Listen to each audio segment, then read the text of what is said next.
Assalamualaikum warahmatullahi wabarakatuh. Hari ini kita ni akan belajar pelajaran Tauhid darjah 6. Baiklah murid-murid, pelajaran kita ni pada hari ini iaitu mengenai dengan tajuk sebab-sebab timbulnya ajaran sesat. Objektif pelajaran, murid boleh menghuraikan punca berlakunya ajaran sesat dengan betul.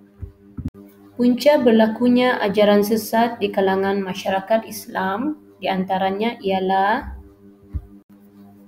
di antara punca berlakunya ajaran sesat di kalangan masyarakat Islam iaitu yang pertama, jahil terhadap ajaran Islam. Adapun maksud jahil dalam erti kata lain tidak dapat membezakan di antara kebenaran dan kebatilan.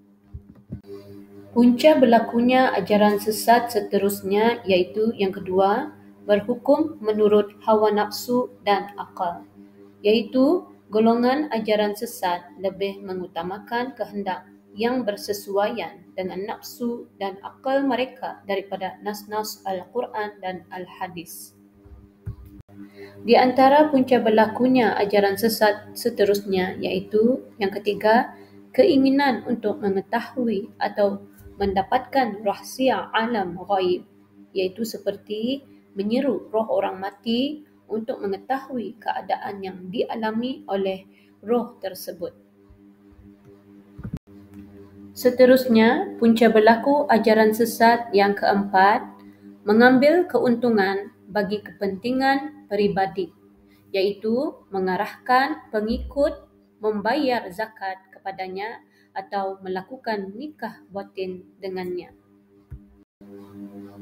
Antara punca berlakunya ajaran sesat yang kelima, terpengaruh dengan fahaman agama-agama lain, iaitu seperti percaya terhadap Tuhan masuk ke dalam jasad manusia. Punca berlaku ajaran sesat yang terakhir iaitu yang keenam, keinginan untuk mendapat martabat yang tinggi dan memiliki kelebihan luar biasa, iaitu contohnya seperti menjadi wali Allah, kebal, boleh berjalan di atas air dan dijamin masuk syurga. Baiklah murid-murid, seterusnya kita ni masuk kepada kesan ajaran sesat kepada masyarakat Islam. Di antaranya ialah di antara kesan ajaran sesat kepada masyarakat Islam, yang pertama, wujudnya pemikiran baru yang dibawa oleh pengikut ajaran sesat, iaitu seperti gerakan anti hadis akan menimbulkan pertentangan hebat di kalangan masyarakat yang boleh membawa kepada pertelingkahan, perselisihan dan pertumpahan darah.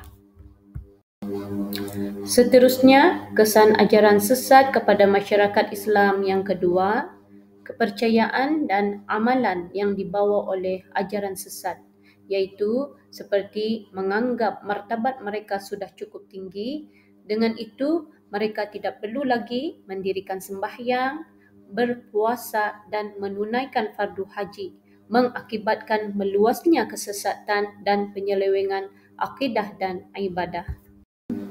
Kesan ajaran sesat kepada masyarakat Islam seterusnya iaitu yang ketiga, terlampau percaya kepada pimpinan ajaran sesat dan sanggup menghabiskan masa dan harta untuk kepentingan kumpulan menyebabkan berlakunya keretakan dalam keluarga. Dan yang keempat, membentuk satu kumpulan yang sanggup berkorban demi ketuanya yang bercita-cita untuk menjadi pimpinan negara, dan ini akan mengancam keamanan dan kestabilan negara.